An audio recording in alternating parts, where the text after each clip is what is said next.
여러분, 여름이 여러분에게 낭비로 다가오지 않기를 바랍니다. 이 여름이 단순히 여름이 덥거나 아니면 그냥 즐기거나 그것으로 이 여름이 저와 여러분에게 그렇게 의미 없이만 또 그렇게 가볍게 흘러가지 않기를 주의 이름으로 축복합니다.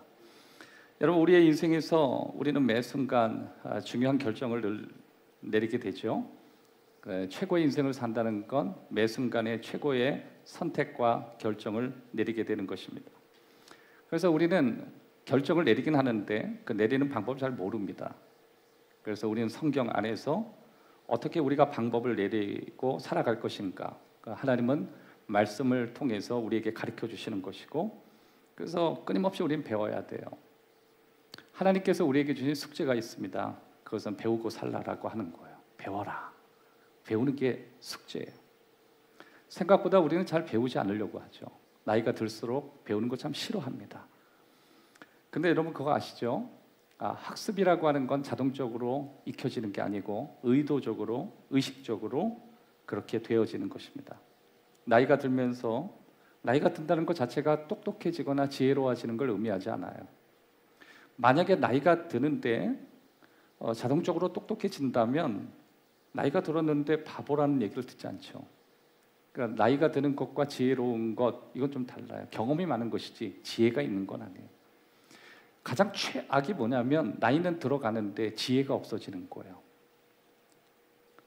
꼰대가 되는 유일한 방법은 나이는 많아가는데 지혜는 없고 경험이 많아지는 거예요. 무서운 거죠. 경험이 많다는 건 자칫 내가 살아가는 내 삶이 전부인 것처럼 그 렌즈 안에서 세상을 볼 수 있고 다른 사람을 판단할 수 있고 다른 사람을 가르칠 수 있다라고 하는 것입니다. 우리는 나이가 들면서 더 똑똑해지지 않는다는 생각을 늘 해야 되는 것입니다. 우리가 분명히 지금보다 훨씬 지혜롭기 위해선 분명히 목적을 갖고 선택을 해야 되고 뭔가 배우고 살아가려는 의도적인 그런 모습을 갖는 것, 이것이 바로 지혜로운 것이고 그리고 훌륭해지는 것이고, 그러기 위해서 우리는 특별한 선택들을 해 나가야 되는 것입니다. 인생을 살면서 여러분은 얼마나 중요한 시기에 특별한 선택을 하는가 한번 생각해 봐야 돼요. 대체로 이제 한 40대 정도 되면 인생의 전환점이잖아요. 뭐 내가 인정하든 인정하지 않든 40대 정도 됐으면 인생의 전환점이 온다. 여러분 40대 때 제일 중요한 건 그 인생의 아주 굵직한 전환점 때 스페셜한 결정을 내려줄 수 있는 거예요. 만약에 40대가 되었는데도 특별한 선택을 못할 때 우리는 그냥 보편적인 인생을 살게 되는 것이고, 그때 인생의 전환점을 알고 완전히 삶이 달라지고 오히려 업그레이드 되는 인생을 사는 사람이 있음을 우리는 주위에서 많이 보게 되는 것입니다. 전 여러분들에게 그런 특별한 선택들, 그것이 말씀 안에 하나님이 주시는 안전한 보호 안에서 결정되어지는 은혜가 있기를 주의 이름으로 축원합니다. 자, 오늘 세 가지를 여러분과 함께 어떻게 특별한 선택을 할 것인가 나누기를 원하는데, 그 중에 첫 번째, 겸손입니다. 오늘 본문을 제가 읽어드리도록 하겠습니다. 명철한 자의 마음은 지식을 얻고 지혜로운 자의 귀는 지식을 구하느니라. 여기서 얻고 구한다, 두 개의 동사가 있죠. 사실 이 얻고 구한다라고 하는 거에 히브리어 원문에는 행동하는 것뿐만 아니라 그걸 얻기 위해 충분한 대가를 지불한다가 같이 포함되어 있어요. 행동만 하는다가 얻는 건 아니라는 거죠. 거기에 대가를 치러야 된다라는 개념이 있는 거예요. 대가를 왜 치르죠? 균형을 잡기 위해서. 그리고 그 대가를 치르면서 이것이 내 삶의 내면에 그리고 내 외적인 삶의 균형까지 가져오기 위해서 그 모든 것을 행동하는 것, 이것이 바로 얻고 구한다라고 하는 동사 안에 들어가 있습니다. 특별히 이 구한다라고 하는 이 동사는 추구한다, 그런 뜻이에요. 추구한다. 그러니까 학습하는 걸 추구한다, 배우려고 하는 걸 추구한다. 솔로몬이 잘 살았잖아요. 어떻게 잘 살 수 있었죠? 끊임없이 배움에 대해 추구가 있었던 거예요. 배움에 대한 추구하는 게 없어졌느냐 있느냐에 따라 인생이 완전히 다른 거죠. 그걸 뭐 쉬운 말로 교육이라는 말로도 해도 되고, 우리 교육을 처음에는 의무라는 그 툴 안에서 배우게 하잖아요.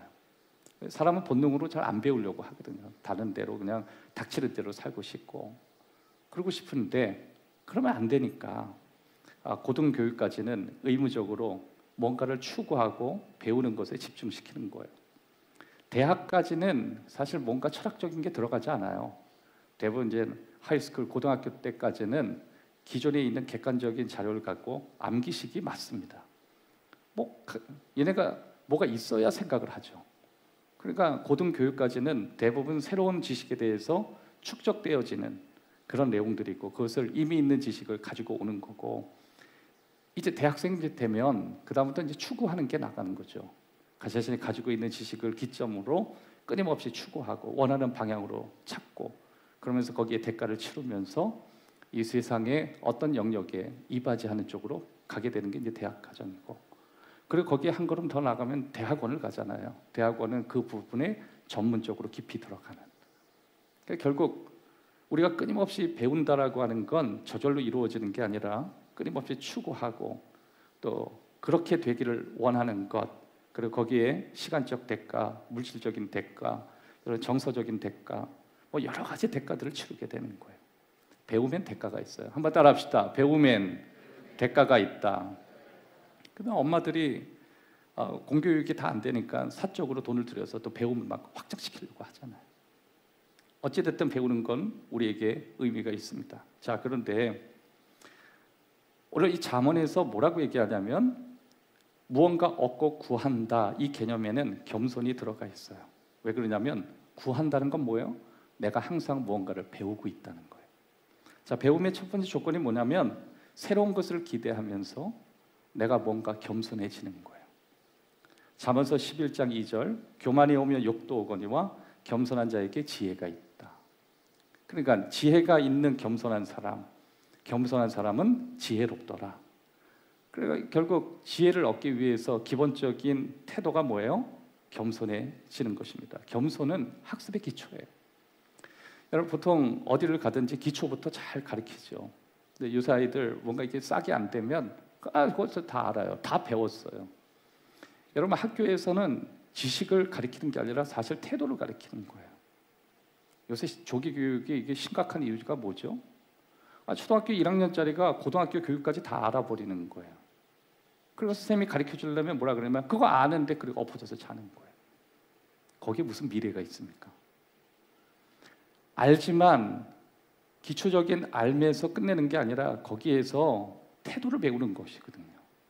그러니까 초등교육은 사실 태도를 배우고 가르치는데 지금 문제가 사실 거기에 초등교육에 엄마들이 막 지식을 혈안해가지고 이번에 보니까 세상에 그렇게 잘 가르쳐 놓고 아버지가 자기 자식을 막 충고를 쏘든지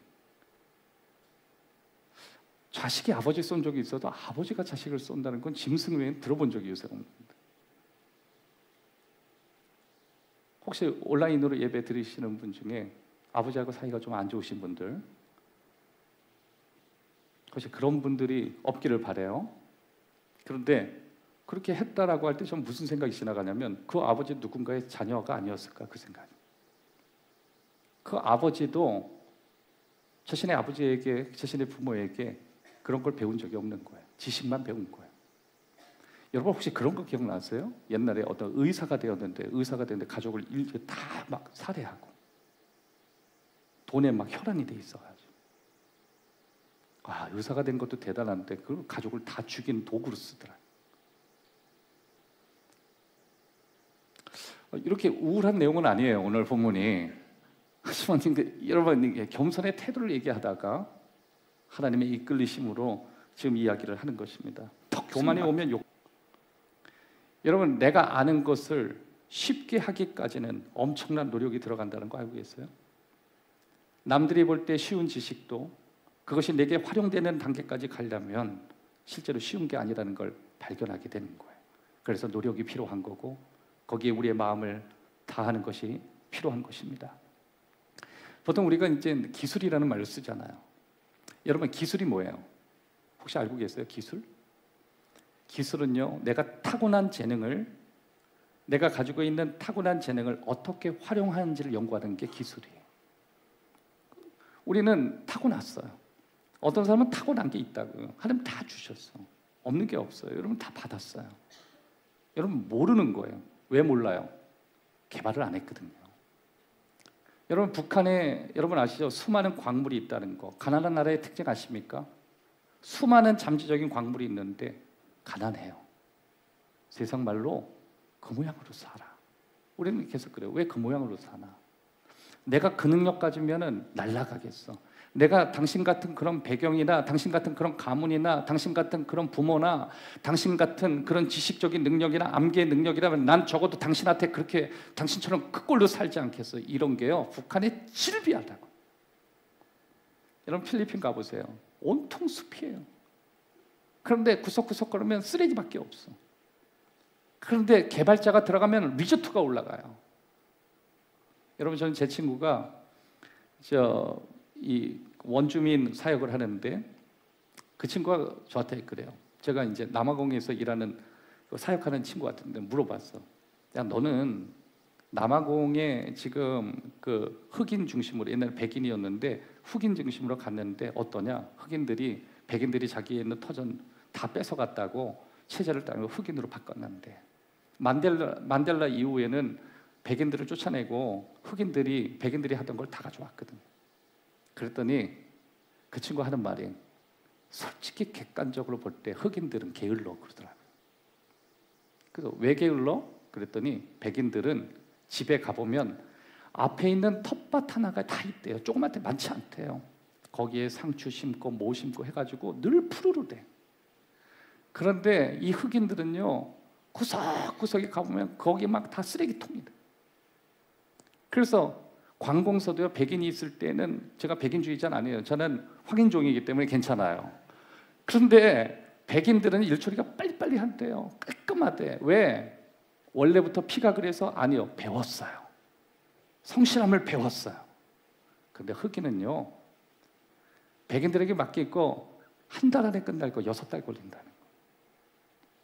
치안도 엉망이래요. 자기 가다가 갑자기 뒤에 세상 말로 뻑치기 당해가지고 자기 졸도했다. 엉망이 되더라. 여러분 한번 돌이켜보세요. 하나님이 내게 주신 이 많은 거 혹시 나는 게을러서 배우지 않는지. 여러분 사람들은 온갖 재능을 갖고 다 태어나지만 그걸 잘 개발하지 못하니까 도대체 어떤 재능이 내게 있는지 몰라요. 여러분 자녀가 어떤 능력이 있는지 혹시 아십니까? 혹시 여러분의 가족이 어떤 파워를 가지고 있는지 혹시 아십니까? 하나님이 여러분에게만 주신 그 능력을 여러분 혹시 알고 계십니까? 우리 잘 몰라요. 왜 그렇죠? 생각하고 싶지 않은 거예요. 되는 대로 남과 비교해서 그 사람이 있는 건 나도 있으면 그냥 됐다고 생각하는 거예요. 그러니까 우리는 맨날 옆 사람이 차 있으면 나 차 있으면 안전하고 옆 사람이 아파트 있으면 나 아파트 있다고. 그리고 결국 뛰어난 건 없는 거예요. 내가 저 사람보다 뛰어날 무언가를 개발해야 되는데 그게 없어요. 안전한 거, 편한 거, 남들이 가지고 있는 쌈짓돈, 그리고 남들이 받은 거. 여러분 흑인들이 맨날 뭐라 그랬냐면 쟤네들은 맨날 잘 살고 쟤네가 우리 걸 뭐 빼앗고 맨날 그 모양으로 살아요. 그러니까 흑인들은 맨날 그러다가 그러면 니네들이 해서 모든 관공서를 줬더니 감당을 못 하더래요. 감당을. 사랑하는 여러분, 저는 가끔 저에게 물어요.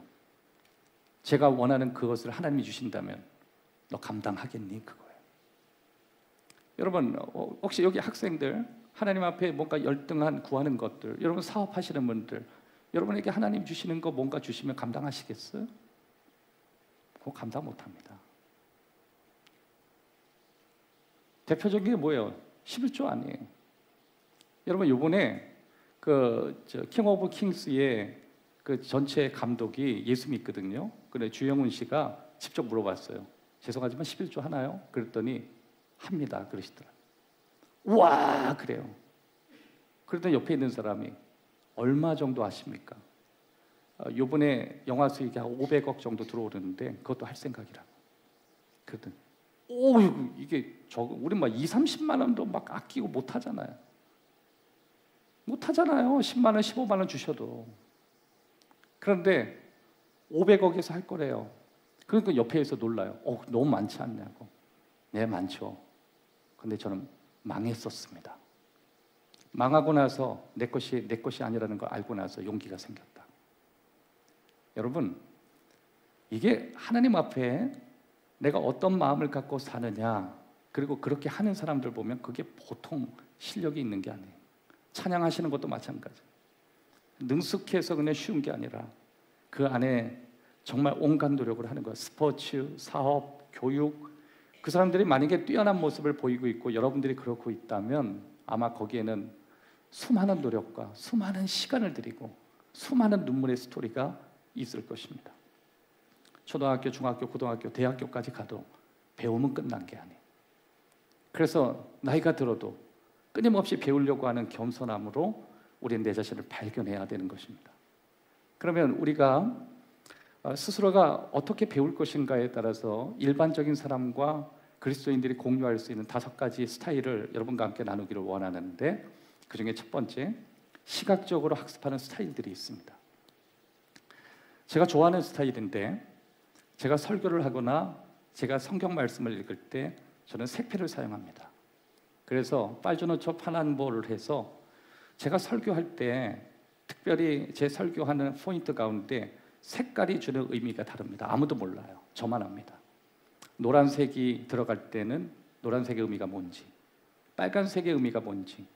그래서 저는 한 번에 펴보면 제가 성경 말씀에서 색이 지나가는 데를 보면 저는 그 눈이 제가 원하는 볼에 쉽게 들어옵니다. 그러니까 제 스타일은 시각적인 학습 스타일을 가지고 신앙생활을 유지하는 방법이에요. 여러분, 여름에 여러분들이 성경을 본다면 우선 옆에 색펜이나 색볼펜을 두고 기왕이면 3가지, 여러분들이 더 깊이 연구하면 5가지까지 좋습니다. 단순하게 두면 1가지라도 시작하는 거예요. 중요한 거에 빨간 거 하나 치는 것부터 시작하는 거.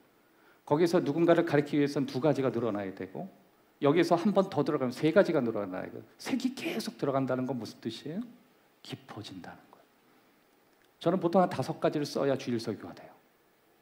그러니까 여러분, 이게 뭐냐면 시각적인 공부법이고 시각적인 설교의 방식이에요. 그런데 이것이 다 맞는 사람이 아니라 자기 패턴에 이렇게 맞는 사람들이 있어요. 예를 들어서 시각적인 학습 스타일에 맞는 사람은 차키나 물건을 놓고 정확한 위치가 어디 있지 할 때 눈 감고 그림을 그리는 사람이 있거든요. 그때 당시에 머릿속에 스크랩했던 그 그림을 눈 감고 찾는 사람은 시각적인 스타일이 맞는 거예요. 2번째, 언어적인 학습 스타일이 있습니다. 이 사람들은 독서하면서 뭔가 자기의 생각을 정리하면서 쓰면서 자기 자신을 발전시키는 사람이에요. 그러니까 이 사람은 쓰는 걸 참 좋아해요. 쓰다 보면 자기의 생각이 정리되기 시작하고, 심지어 이런 사람들은 내가 받았던 은혜, 심지어 이런 사람들은 일기를 참 좋아합니다. 그러니까 일기를 쓰면서 자기 자신을 세우고, 뭔가 일기를 쓰면서 여러분과 여러분 자녀나 여러분 주변에 있는 좋은 사람들이 있다면 가르쳐 주세요. 내가 볼 때 당신에게 이런 능력이 있는 것 같다. 5번째, 성별 기반으로 하는 학습 스타일도 있다거든요. 성별을 통해서, 그러니까 남성과 여성이 다 같이 공부를 하고 배우지만 여성은 언어 중심으로 습득이 빠르고 남성은 시각과 공간이라는 거 알고 계시죠? 그래서 지금은 초등교육까지는 객관적인 걸 인포메이션을 주는 교육이고, 이제 그 다음에는 성별 가운데 자기가 뛰어난 부분을 선택해서 갈 수 있도록, 그게 전공 아니에요. 어릴 때 전공이 필요 없죠. 기본적 지식이 없는데 무슨 전공이에요. 그러니까 여러분, 우리의 신앙도 마찬가지예요. 객관적인 지식이 부족하면 그걸 채우기까지 제자훈련이든 뭐든 여러분 하지 않으면 발전이 없다니까요. 아니, 맨날 예배만 드린다고 여러분 성장이 됩니까? 맨날 뭐 열심히 나와서 예배 드린다고 발전이 있어요? 객관적인 1학년 초등부터 고등까지의 지식이 없는데, 그러니까 재미가 없는 거예요. 그런데 여러분, 고등까지 지식이 딱 들어가면요, 날아갑니다. 막 적용이 들어가거든. 나와 가장 맞는 신앙의 색깔을 본인이 찾아가기 시작하는 거예요. 그럼 그분들이 한마디가 막 깊어요. 거기까지 가야 되는 거예요. 이번 여름이 여러분에게 좋은 기회가 되기를 주의 이름으로 축원합니다. 2번째, 호기심을 유지하는 것입니다. 호기심을 유지하는 것이 특별한 선택 가운데 아주 중요하다는 거, 이걸 아는 사람이 누가 있을까요? 제가 호기심이 중요하다는 것은 단순히 여러분이 알고 있는 호기심 그걸로 끝내는 게 아니라, 호기심이 신앙으로 이어지는 경우예요. 여러분, 성경은 호기심을 주신 분이 하나님이라고 말씀하시고 이것이 신앙으로 이어질 수 있다는 것을 우리한테 보여주십니다. 자, 일단 호기심은 뭐죠? 흥미가 느껴지는 거예요. 뭔가 구하고 찾는다, 추구한다. 이 개념에는 호기심의 개념이 들어가요. 궁금해지는 거예요. 그런데 궁금한 것으로 끝나는 게 아니라 그게 넘어가서 신앙으로 이어질 수 있고, 단순히 흥미를 넘어서서 하나님을 향한 목마름, 하나님을 향한 진리에 대한 깊이, 이걸로 나아갈 수 있다. 우리는 그렇게 생각하는 것이죠. 여러분, 호기심은 신앙과 대립이 아니에요. 한번 따라 합시다. 호기심은 신앙의 대립이 아니라 보완 요소다. 자, 하나님은 오늘도 여러분에게 은혜 받을 때 호기심을 막 넣어주실 거예요. 신앙에 대한 호기심. 가정에서 호기심이 사라지고, 호기심이 사라지면 매너리즘이 오죠. 세상을, 여러분, 보통 매너리즘이나 막 이런 거 갱년기 이후로 온다 그러잖아요. 젊은 애들에게 매너리즘이 없어요. 왜 그러죠? 호기심이 지탱해주고 있는 거예요. 그런데 이게 30대가 딱 넘어가면 호기심이 사라지고 본능이 올라오니까 세상에 재미가 없는 거예요. 그래서 여러분, 20대와 30대 초반까지는요, 이게 인생이 재미있습니다. 다 신기해요. 그러다 여러분, 우리 10대, 20대 우리 젊은 애들하고 같이 있으면 얼마나 재밌는지 아세요? 같이 젊어져요. 왜? 아이들은 다 처음이야. 아이스크림 하나 어디에서 딱 갖다 주면 웬 낯선 아저씨가 아이스크림을 공짜로 주는 게 처음인 거예요. 자기 아버지나 어머니 외에. 그러면 10대, 20대는 어떻게 반응하는지 가르쳐 드릴게요. 오! 그래요. 아, 죄송합니다. 내 표현이 좀 안 좋았는데. 너무 고마워요. 막 이래요. 그럼 무슨 생각이 든지 아세요? 다음에 또 해줘야겠다. 아재들이 막 그런 마음 든다고. 그런데 한 30대 지나가면 그거 사오면 나 그거 싫은데 이래요. 공짜로 주면 그냥 먹어야 될 거 아니에요. 그리고 이거 주면은 그거 싸요? 비싸요? 필요 없는 얘기들. 그러면 우리가 생각해요. 왜 그럴까? 네, 호기심이 유지가 안 된 거예요. 여러분, 이것은 선택이라는 거 알고 계세요? 그래서 스페셜한 선택이라고 하는 거예요. 출애굽기 3장 2절 이하에 80세 할아버지 한 명이 나옵니다. 여호와의 사자가 떨기나무 가운데 나오는 불꽃 안에서 그에게 나타나시니라. 그가 보니 떨기나무에 불이 붙었으나 그 떨기나무가 사라지지 아니하니라. 이 두 절에서 우리에게 보여주는 게 호기심이 있었다. 80대 할아버지가 호기심이 있었다. 그리고 40년 가잖아요. 120살까지 액티브하게 가잖아요. 여러분, 내가 60 정도 이제 환갑 살짝 지났는데 내일 주님이 불러도 될 만큼 호기심 사라지면 이건 위험한 거예요. 80세 할아버지가 호기심이 있었더라, 이거 아니에요. 오늘 여러분 말씀을 들을 때 잃어버렸던 호기심의 영역이 회복되기를 주의 이름으로 축원합니다. 이 호기심이 어떤 호기심으로 지금 바뀌고 있냐면 거룩한 호기심으로 바뀌고 있는 거예요. 이런 거예요. 물리적인 걸 보면 떨기나무에서 불이 탔죠. 근데 이런 거 많이 봤거든요. 왜냐하면 광야에서는 흔한 게 떨기나무고 바람이 불면 건조해서 불이 붙으니까. 근데 나무가 주저앉아야 되는데 주저앉지 않고 그대로 있는 거 처음 본 거예요. 그래서 호기심이 일어난 거예요. 그러니까 모세는 80세 할아버지인데 물리적인 관점에서 하나님의 섭리를 보게 되고 하나님의 신앙의 관점까지 깊이 들어가는 거예요. 여러분, 호기심을 유지하면요, 하나님이 어느 순간 그걸 신앙으로 바꿔주세요. 우리의 책임은 호기심을 버리지 않는 거예요. 그래서 우리는 말씀을 통해, 책을 통해 누군가의 관계를 유지하면서 호기심이 잃어버리지 않도록 우리 자신을 끊임없이 격려하고 이끌어가고 세워가는 것입니다. 너의 가치일 것이다. 그러니까 여러분, 오늘 이 말씀에 저와 여러분의 가치가 그 끝에 뭐가 있느냐가 가장 중요한 거예요. 여러분, 저는 우리의 가정이 마지막 가치가 예수님께 향하기를 바라요. 우리 가정의 마지막 가치가 신앙이기를 바라요. 우리 가정의 마지막 가치가 교회이기를 바라요. 우리의 마지막 가치는 하나님을 섬기는 섬김이 되기를 바라요. 그랬더니 여러분, 다른 거 다 주시려 저는 믿어요. 명예도 주시고 건강도 주시고 성공도 주시고. 그것이 바로 솔로몬이 구했던 것이고 하나님이 다 주겠다는 그것을 우리는 발견하게 되는 것입니다. 저와 여러분을 그렇게 성장시키기 위해서 하나님은 우리에게 많은 교사들을 보내시죠. 특별히 이제 처음에 교사가 하나님이 우리의 교사가 되는 거예요. 하나님이 우리를 가르쳐 주세요. 하나님을 경외하는 법을 가르쳐 주세요. 경외한다는 건 하나님 무서워하라는 뜻이 아니라 하나님을 진지하게 생각하라는 거예요. 여러분, 하나님을 진지하게 생각하면 그 사람이 깊어집니다. 호기심이 호기심으로 끝나지 않고 이 호기심이 하나님에 대한 지식을 간절히 구한다라고 하는 것은 하나님을 진지하게 구하기를 생각하는 거예요. 여러분, 저는 제가 신학을 하려고 해서 그런 건 아니고 제가 예수님을 중학교 때 딱 만나자마자 예수님이 너무 궁금한 거예요.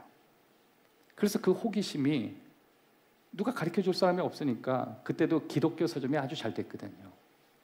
학교 끝나면 항상 가는 곳이 서점이었어요. 서점에서 제가 궁금한 모든 걸 공짜로 볼 수 있으니까 거기에서 책을 보는데 너무너무 재밌는 거예요. 저는 단순히 하나님에 대한 호기심이 그걸로 끝나지 않고 그것이 신앙으로 이어지는 것이었습니다.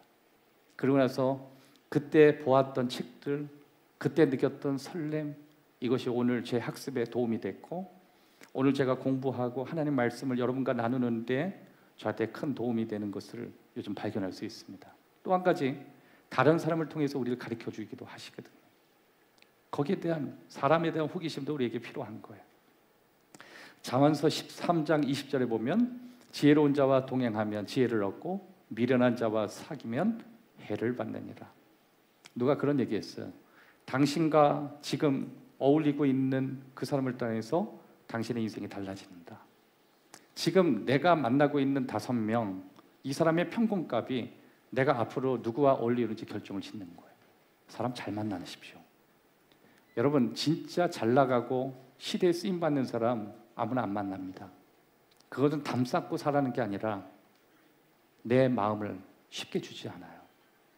그러니까 내가 지금 만나야 되는 이 5명의 평균값이 앞으로 5명, 내가 추구하게 될 5명이 되니까, 그러니까 제가 정확한 건 모르겠는데 맹모 삼천지교 맹자 엄마가 아이의 학군을 위해서 어마어마하게 옮겼답니다. 이사 갔다는 뜻이거든.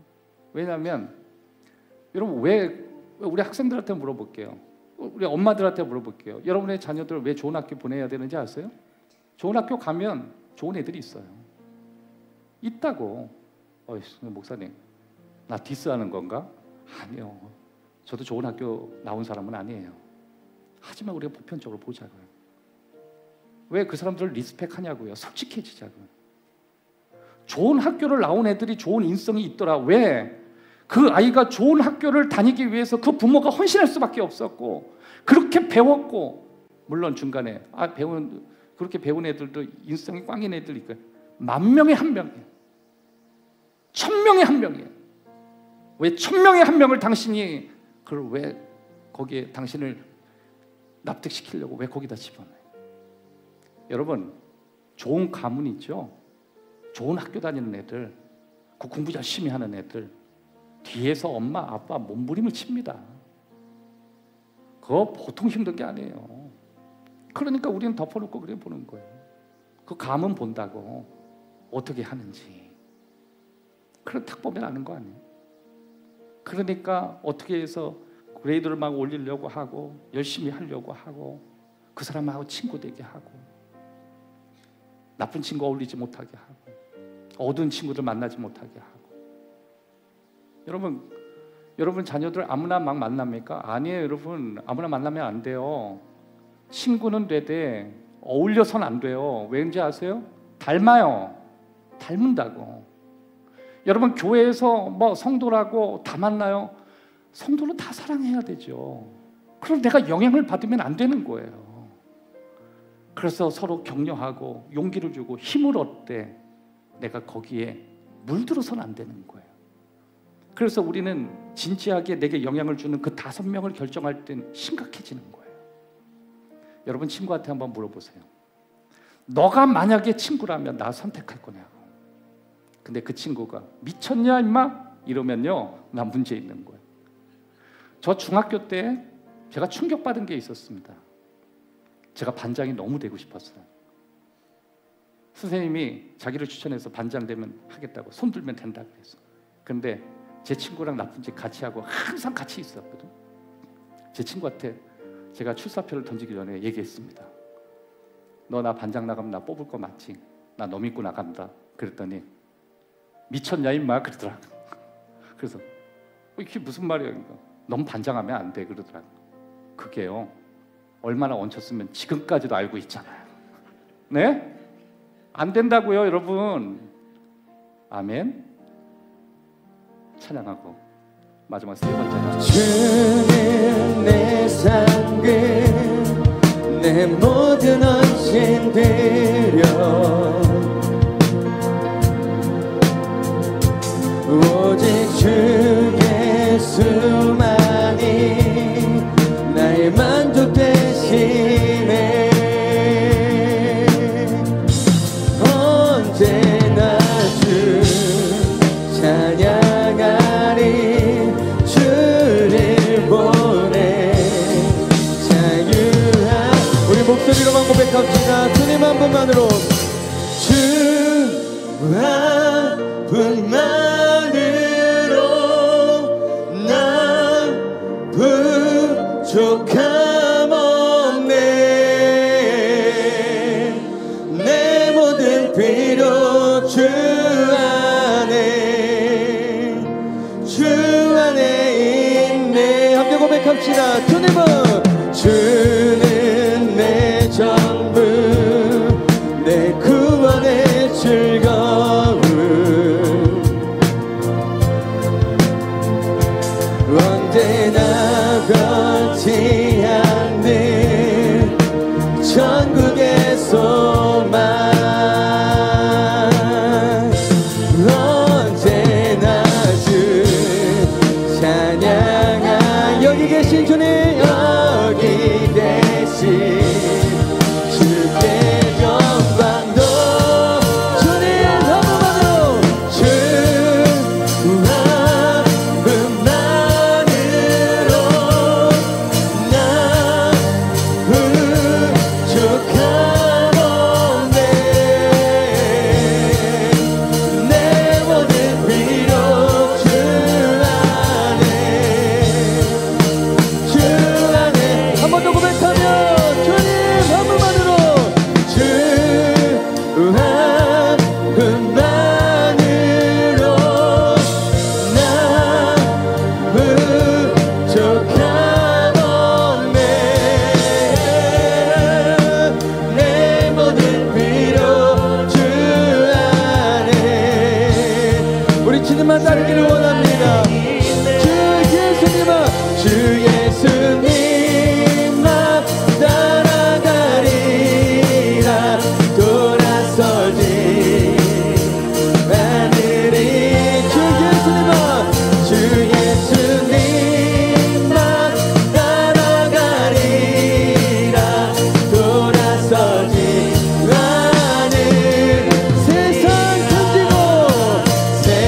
등지고 십자가 보리 돌아서지 하늘이라 세상 등지고 십자가 보리 돌아서 한 번 더 고백합시다.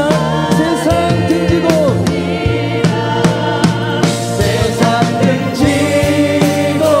십자가 보리 돌아서지 하늘이라 등지고 십자가 보리 돌아서지 하늘이라.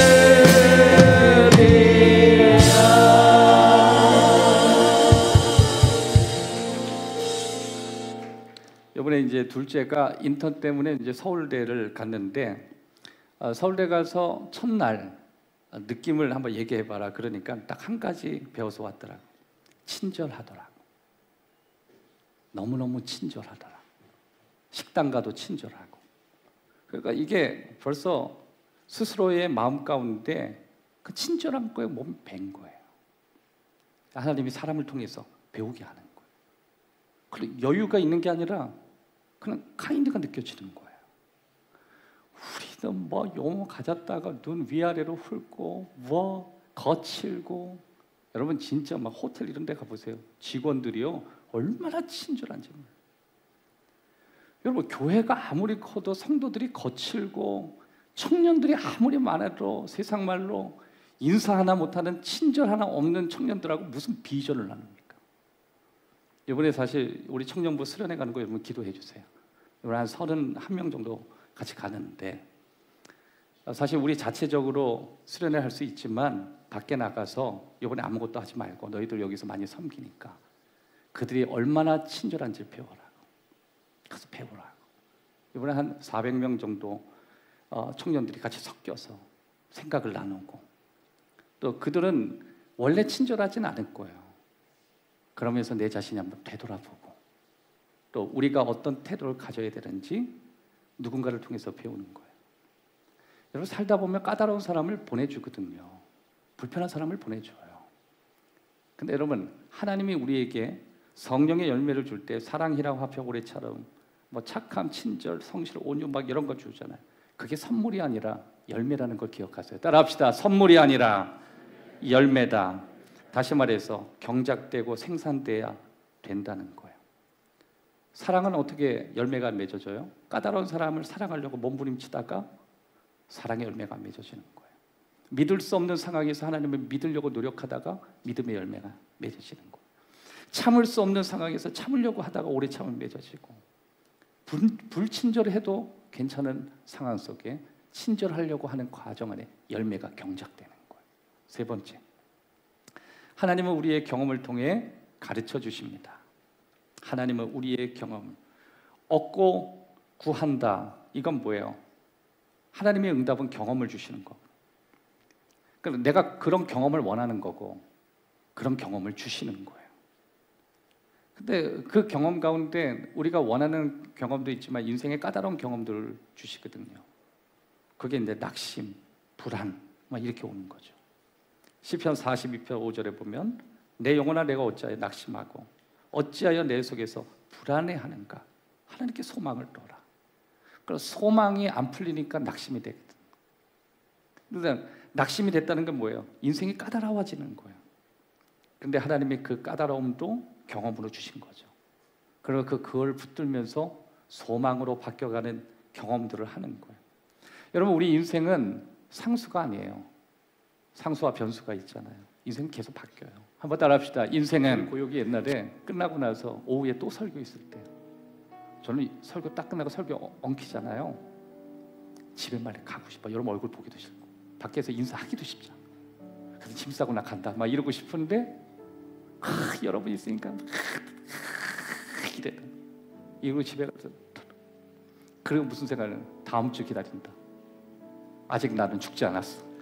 그 다음에 일주일 내에 막 보던 책 2번 보고, 그래요 막 설교 막 달달 오고 막 밑줄 치면서 막 동그라미 치면서, 예를 들어서 가장 심각할 때가 제대로 내가 읽지 않는 상태에서 여러분 웃기려고 들어갔다가 분위기 완전 아이스 펭귄 만드는 경우가 있거든.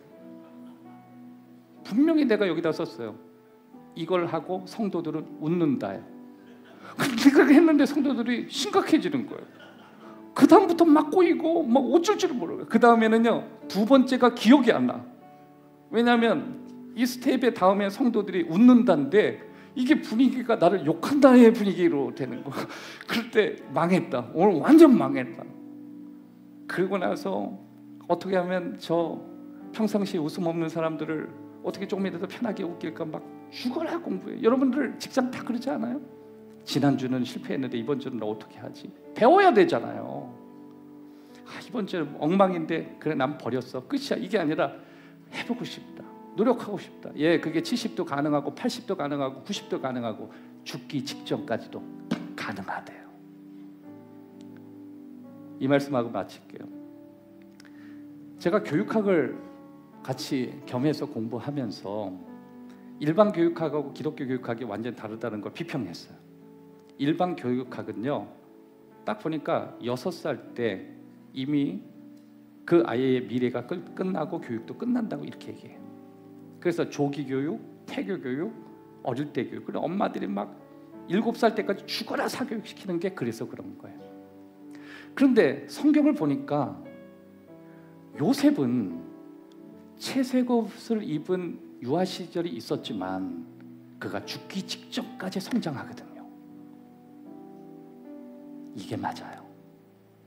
80이 돼도 성장이 가능하고 90이 돼도 배우고 싶은 욕망이 일어날 수 있는 거예요. 하나님이 그게 숙제래요. 너 계속 배워야 된다. 끊임없이 배우려고 해야 된다. 아이한테도 배우고 사는 삶에서도 배우고 오늘 와서 모르는 사람에게도 배우고 너가 그렇게 친근하고 좋아하는 하나님에게서 배우거라. 기도합시다. 좋으신 하나님, 오늘 우리의 삶에 우리가 어떤 선택을 하느냐에 따라서 우리가 성장할 수 있다는 사실을 배웠습니다. 하나님, 우리가 겸손할 수 있도록 도와주십시오. 아직 우리는 더 많이 배워야 되고 더 많이 세워져야 합니다. 내 삶에 호기심이 사라져서 그냥 보이는 현실이 내 인생의 전부인 줄 알고 살아간다면 하나님, 그것을 지탱하고